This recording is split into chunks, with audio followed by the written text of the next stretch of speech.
Olá, pessoal. Estou aqui novamente, né? Agora para a segunda aula. A primeira aula eu falei que ia ser um pouquinho mais curto, mas acaba que a gente tomou o tempo quase todo de uma aula normal mesmo, né? Mas hoje eu já vou fazer uma aula realmente mais curta, né? Até para que vocês não se cansem, né? Que eu sei que a aula gravada às vezes é um pouco mais cansativa, né? Para a comodidade de vocês. Então, pessoal, hoje, dando continuidade ao que a gente falou na semana passada, né? Na aula passada, na verdade. A gente vai falar a respeito do sistema financeiro nacional, tá? Quem já estudou para algum concurso de banco, algo do tipo, com certeza já viu falar sobre o SFN, que é o Sistema Financeiro Nacional. Então, agora a gente vai entender quais são os órgãos que compõem esse sistema e qual é a função de cada um deles. Então, gente, o Sistema Financeiro Nacional ele é formado por um conjunto de entidades e instituições que promovem a intermediação financeira. Isto é, o encontro entre credores, que são aquelas pessoas que colocam recursos, são superavitários, né? E os tomadores de recursos, que são os deficitários, são aquelas pessoas que pegam emprestado. É por meio do sistema financeiro que as pessoas, as empresas e o governo circulam a maior parte dos seus ativos. Né? Ativo, que vocês ainda não viram contabilidade, mas ativo é aquilo que se gera dinheiro. Paga suas dívidas e realiza seus investimentos. O SFN, gente, ele é organizado por agentes reguladores, supervisores e operadores. Os reguladores, eles determinam as regras para o bom funcionamento do sistema. Então, não preciso nem dizer que eles estão acima desse sistema. Né? Eles são o Olimpo do sistema. As entidades supervisoras, elas trabalham para que os integrantes do sistema financeiro sigam as regras definidas pelos normativos, né, que são os reguladores, os órgãos reguladores. Então, o regulador ele determina as regras e o supervisor eles prezam para que essas regras sejam cumpridas. E por fim, gente, os operadores, que são as instituições que ofertam serviços financeiros no papel de intermediários entre SFN, o Sistema Financeiro Nacional, e, de fato, a população. Que um breve histórico do Sistema Financeiro Nacional. A primeira instituição, o primeiro banco a ser criado no Brasil foi o Banco do Brasil, né? E foi lá em 1808, que foi lá naquela época que a família real veio para o Brasil, veio de Portugal para o Brasil, fugido lá do Napoleão Bonaparte, e o Rio passou a ser a capital do Império Português. Então foi em 1808 que se surgiu o primeiro banco brasileiro, que até hoje ele existe, que é o Banco do Brasil. Na década de 20, foi criada a Inspetoria Geral dos Bancos, além de bancos privados e caixas econômicas. Então já foi uma boa evolução. Em 1940, na década de 40, aliás, depois da Segunda Guerra Mundial, com o surgimento do FMI, do Banco Mundial, que são instituições internacionais, né, mundiais, geralmente vinculadas à ONU, no Brasil foi criada a Superintendência da Moeda e do Crédito, a SUMOC, que digamos que foi o primeiro órgão de fato a se preocupar com a política monetária. Na década de 60, aliás, não, isso aqui eu repeti, é década de 40 mesmo. Somente em 1988, gente, foi criado o SFN, né? Que foi validado através da Constituição Federal, até hoje vigente, para promover o desenvolvimento e o equilíbrio do país, incluindo a previdência privada. O que aconteceu na década de 60, eu lembrei. Na década de 60 foi criado o Banco Central, gente, porque na hora de fazer o slide eu não percebi que eu tinha repetido, mas foi criado o Banco Central na década de 60. E na década de 90 veio o Plano Real, mais especificamente em 94. O Brasil teve uma certa estabilidade econômica e teve a criação de outros mecanismos, como o Copom, que a gente falou sobre ele ontem, e a taxa Selic, que a gente também falou sobre ela ontem. Então, quais são os órgãos reguladores, né, que são, digamos, os principais? Eles são os manda-chuva do Sistema Financeiro Nacional. Seria, primeiro, o CMN, que é o Conselho Monetário Nacional, que a gente também até falou sobre ele ontem.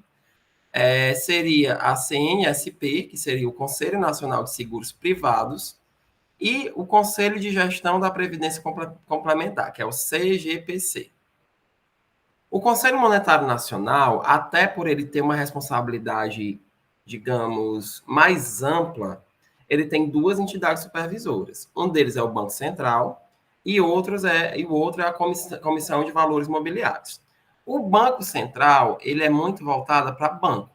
Ele fiscaliza, digamos assim, ele supervisiona bancos e instituições financeiras, né? Que aí diz instituições financeiras captadoras de depósito à vista, demais instituições financeiras e outros intermediários financeiros. Então, bancos, corretoras, esse tipo de coisa.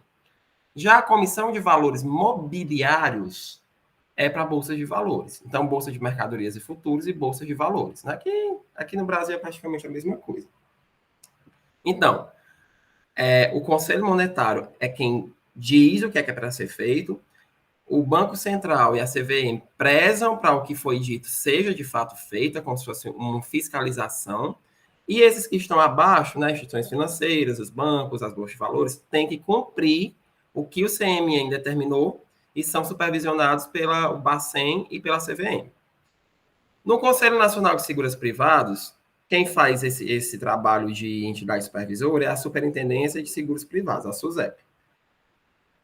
E quem é que é regulamentado, né? Quem é que é mandado por eles? São as entidades de previdência complementar, entidades abertas com previdência complementar, a sociedade de capitalização, as sociedades reguladoras e as resseguradoras. Minha língua está super presa hoje. E o Conselho de Gestão da Previdência Complementar, a supervisão é feita pela Superintendência Nacional da Previdência Complementar, que é a Previc, e quem é supervisionado por ela seriam as entidades fechadas de previdência complementar, que seriam os fundos de pensão, tá? Mas, de fato, quando a gente está falando em banco, a gente olha mais para esses primeiros, que é o Conselho Monetário Nacional. Só recapitulando, eu falei para vocês na aula passada como é que os bancos lucram, né? Que é o chamado spread bancário. Então, o lucro do banco, né, é a diferença entre o que o agente deficitário paga para o banco, na questão de juros de um empréstimo, e o que o banco paga para um agente superavitário na questão de remuneração de investimento. Então, esse que é o lucro do banco. Aqui, essa segunda imagem mostra perfeitamente, tá? O banco. Os investidores colocam dinheiro no banco, o banco empresta dinheiro para empresas ou para pessoas que estão precisando de dinheiro para investir ou para pagar alguma dívida. Então, gente, basicamente, o spread bancário é a diferença entre os juros que o banco te paga para captar os recursos, quando você empresta dinheiro ao banco por meio da poupança ou do Tesouro Direto é com o governo, né? Mas por meio da poupança, por meio do CDB, LCI, LCA, todo tipo de investimento bancário. E os juros que esse mesmo banco cobra para te emprestar dinheiro, empréstimo e financiamento. Vamos lá, vamos dar um exemplo. Quando você aplica seu dinheiro na poupança e recebe um rendimento de 8% ao ano, que isso aqui eu já estou colocando muito por cima, você não recebe tudo isso.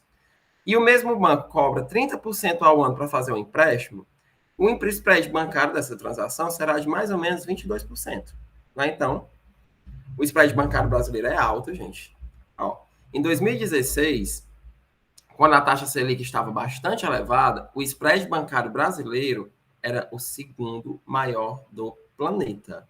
A taxa Selic aqui em 2016, ela chegou a 14,25, até bem maior do que ela está hoje, que hoje ela está 7,75. Hoje, e da última reunião do Copom, né? Talvez a próxima já suba um pouquinho. Então, para vocês verem, em 2016, o spread bancário brasileiro só era menor que o de Madagascar, né? E estava à frente do Malau e do Quirguistão. E como vocês estão percebendo, gente, são países pobres. Então, essa altura do spread bancário não é um indicador bom.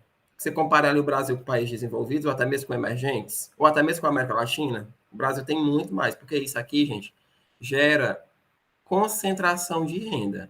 E até porque o Brasil, gente, a gente tem muito poucos bancos. Né? Antigamente tinha mais bancos. Tinha, por exemplo, o BIC, que era o banco do BEC, aliás, que era o banco do estado do Ceará, hoje não tem mais. É muito concentrado, só Bradesco, Itaú, Caixa, Banco do Brasil e Santander. Sendo que Banco do Brasil e Caixa ainda é estatal. Né? Então é muito concentrado nessas três: Bradesco, Itaú e Santander. Eu não sei se em São Benedito, na cidade de vocês, tem Itaú e Santander. Em Sobral já tem. Inclusive, o Itaú é até bem grande aqui, e o Santander também é até bem grande.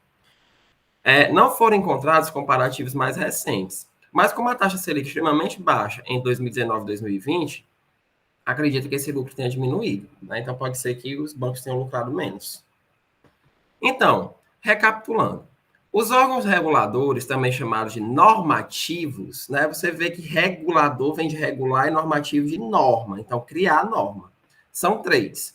Cada um deles possui uma área de atuação.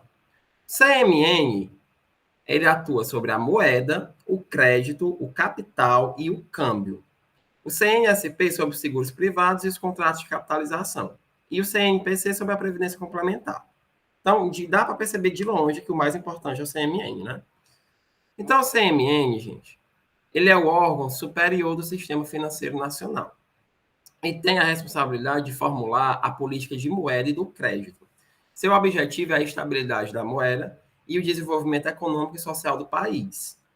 Os membros do CMN, que antes eram o presidente do Banco Central, o ministro da Fazenda e o ministro de Planejamento, Orçamento e Gestão, hoje é o ministro da Economia, um secretário dele responsável pelo Orçamento e Gestão, porque não tem mais cargo de ministro, e o presidente do Banco Central. Reúne-se uma vez por mês para deliberar assuntos como adaptar o volume dos meios de pagamento às reais necessidades da economia, regular o valor interno e externo da moeda, o equilíbrio do balanço de pagamentos, orientar a aplicação dos recursos das instituições financeiras, propiciar o aperfeiçoamento das instituições e dos instrumentos financeiros, zelar pela liquidez, que é a rapidez em fazer dinheiro, entre aspas, vivo, e a solvência, estado devedor da organização das instituições financeiras, e coordenar as políticas monetárias, creditícias, orçamentárias e da dívida pública interna e externa. Tudo isso quem faz é o CMN. O CNSP, ele é responsável por fixar as diretrizes e normas das políticas de seguros privados. Ele tem representantes de vários ministérios, da Economia, da Justiça, do Trabalho e da Previdência, da Superintendência de Seguros Privados, Banco Central, da própria da CVM, né? Cabe à Secretaria de Política Econômica, vinculada ao Ministério da Economia, assessorar o representante do Ministério no CNSP, órgão regulador do setor de seguros, resseguros, previdência complementar aberta e capitalização. O CNPC, ele é do regime de previdência complementar, operado pelas entidades fechadas de previdência complementar, que são os fundos de pensão, que é uma nova denominação do extinto Conselho de Gestão da Previdência Complementar. Ele é composto também por ser representantes da Superintendência Nacional de Previdência Complementar, da Secretaria de Política de Previdência Complementar, da Casa Civil, das entidades fechadas de Previdência Complementar, dos patrocinadores e instituidores de planos de benefício de entidades fechadas da Previdência Complementar e dos participantes assistidos do plano de benefício das referidas entidades. Né? Então, é aquela previdência que você contrata. Né? Então, para que as regras sejam criadas pelos órgãos reguladores se cumpram, surgem os órgãos supervisores, que é o Banco Central do Brasil, vinculado ao CMN, Conselho de Valores Imobiliários, também vinculado ao CMN, e a Superintendência de Seguros Privados, vinculada ao CNSP, e a Superintendência Nacional de Previdência Complementar, que é a Previc, vinculada ao CNPC. O Banco Central, gente, ele pode ser conhecido como várias siglas, BC, Bacen ou BCB. Ele é uma autarquia federal integrante do Sistema Financeiro Nacional, com status de ministério. Até hoje, o Banco Central tem status de ministério. É de competência exclusiva do Banco Central. O Banco Central, gente, ele emite a moeda. O que é isso? Quem fabrica a moeda é a Casa da Moeda, mas o Banco Central é quem o coloca em circulação. Ele recebe os recolhimentos compulsórios dos bancos comerciais, realiza operações de redesconto e empréstimo de assistência à liquidez das instituições financeiras, regula a execução do serviço de compensação de cheques e outros papéis, autoriza o funcionamento das instituições financeiras, bem como exercer a supervisão, fiscalização e intervenção das mesmas, e ele controla o fluxo de capital estrangeiro. É claro que o Banco Central ele ainda tem uma série de secretarias e subdivisões, mas o Banco Central, gente, de uma maneira bem clara, ele é o banco dos bancos. Então, se o banco precisa de um empréstimo, se o banco precisa de uma assessoria, algo do tipo, ele vai se socorrer ao Banco Central. Nos últimos anos, gente, tem sido muito debatida a proposta da autonomia do Banco Central. O que é isso? Ele não seria mais um ministério, né? Então, porque o ministério, o presidente coloca e tira na hora que ele quer. Então, o que acontece? O presidente do Banco Central ele não dependeria da vontade do presidente da República. Ou seja, haveria menor interferência política. Então, seria algo que teria um mandato. né? O presidente da República até colocaria ele na presidência do Banco Central, mas o mandato dele não coincidiria com o da presidente da República. Então, vamos supor que isso já fosse adotado. O Bolsonaro indicaria um em 2022, mas suponhamos que o Bolsonaro saia no final de 2022. O presidente não sairia do Banco Central, ele ficaria mais 1 ano ou 2 anos, que é mais ou menos o que acontece com a Polícia Federal atualmente. Então, o Banco Central poderia jogar moeda estrangeira na economia sem autorização prévia do governo federal. O CMN praticamente não teria função. Ele ofereceria proteção aos seus diretores para que não sejam responsabilizados enquanto exercem suas funções, e o Banco Central poderia ser mais eficiente, segundo analistas de mercado. Porque na Europa, gente, é assim, o Banco Central lá ele é independente.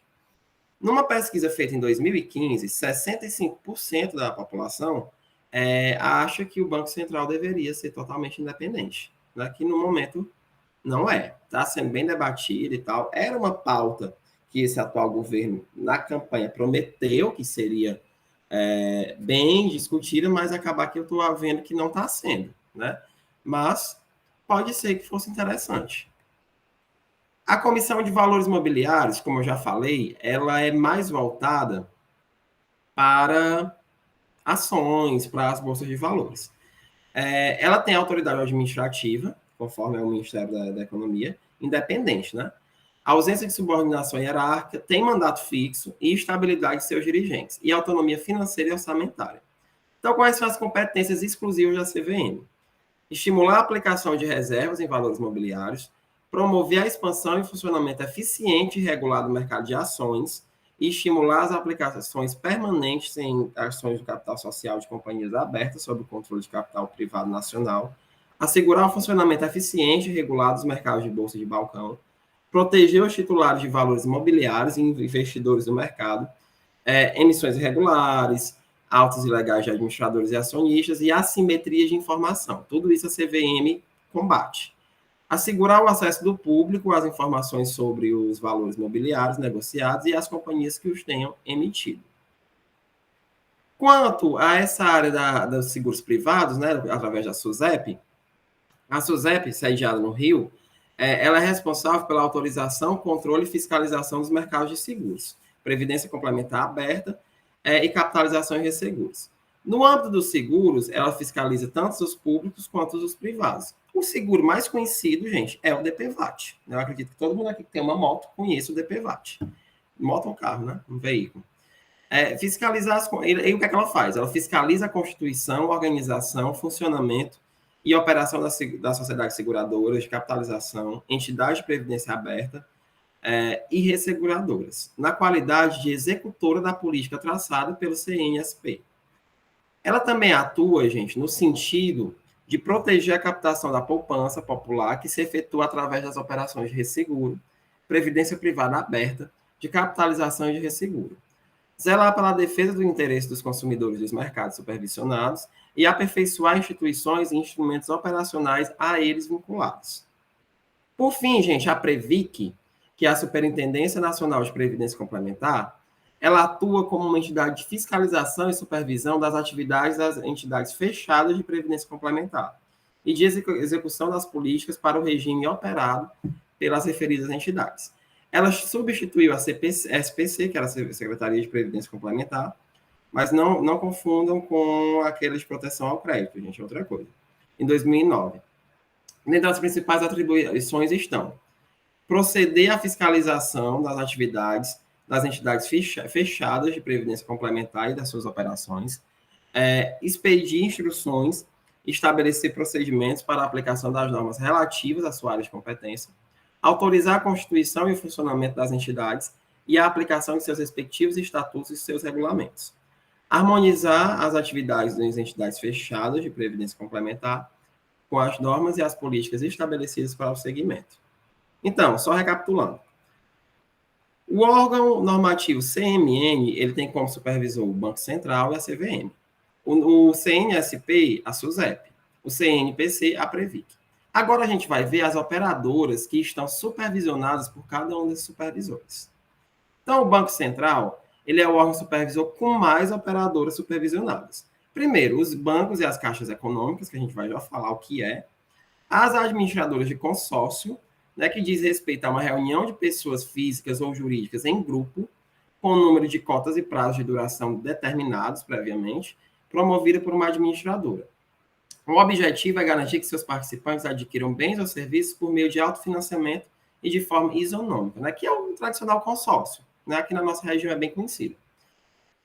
As cooperativas de crédito, que são associações de pessoas para prestar serviços financeiros exclusivos para os seus associados.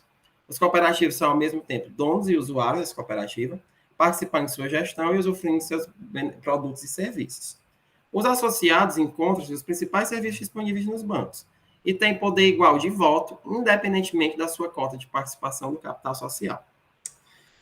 Corretoras ou distribuidoras, que tem como atividade principal ou acessória a intermediação de operações nos mercados regulamentados de valores mobiliários, administrando carteiras ou prestando serviço de custódia, não incluindo títulos públicos. Dependendo de suas atividades, também pode ser supervisionados pela CVM. Né? Então, é meio que um meio termo.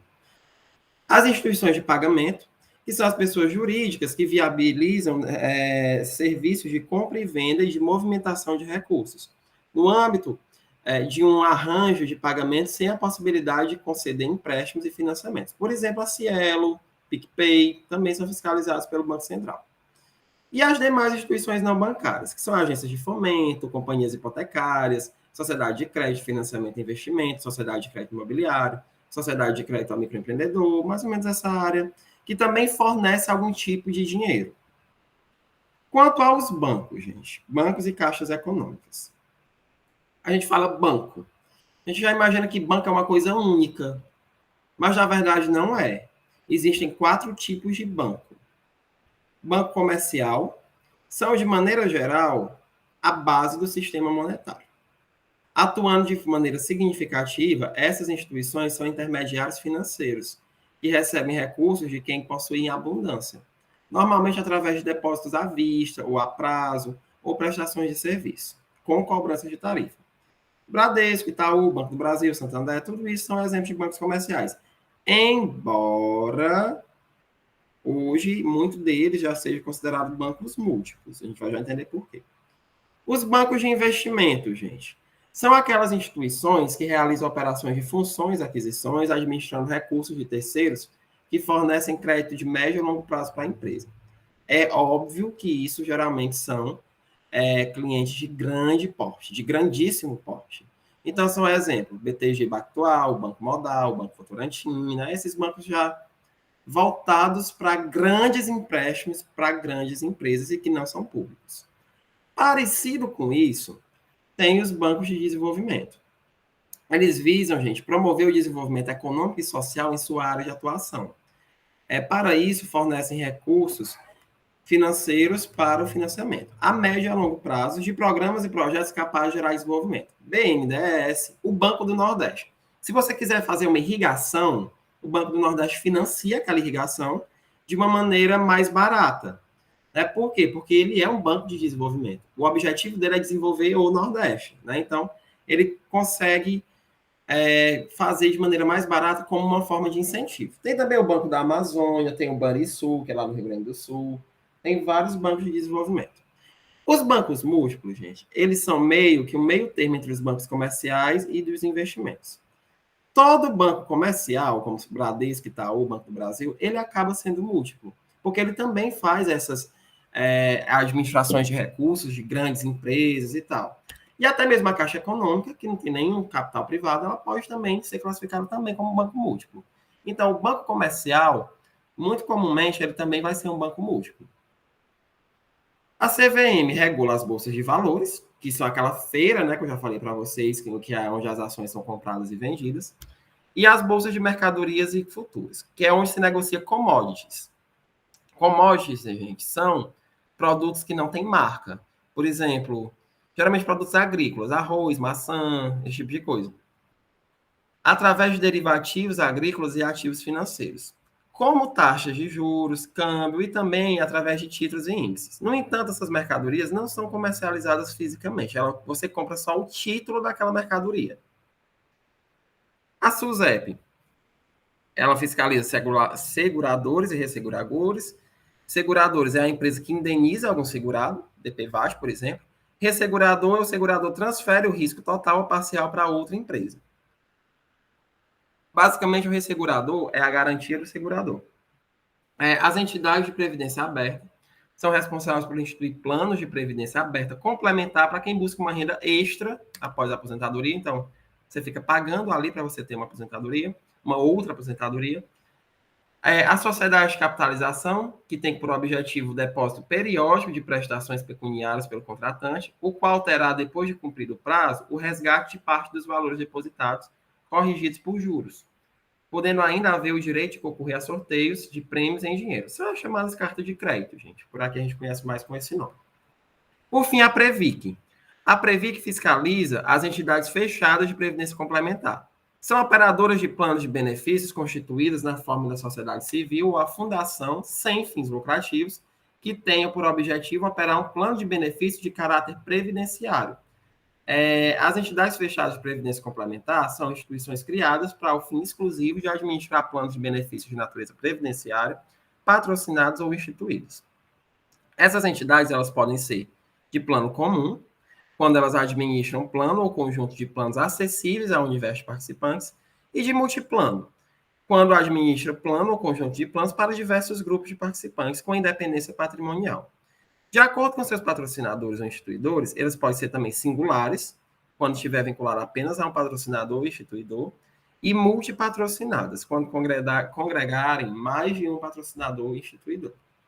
Pessoal, então, hoje eu tentei correr um pouquinho, né, mas mesmo assim eu acho que ele foi um pouquinho longo, mas é porque, de fato, o Sistema Financeiro Nacional ele é muito extenso, né?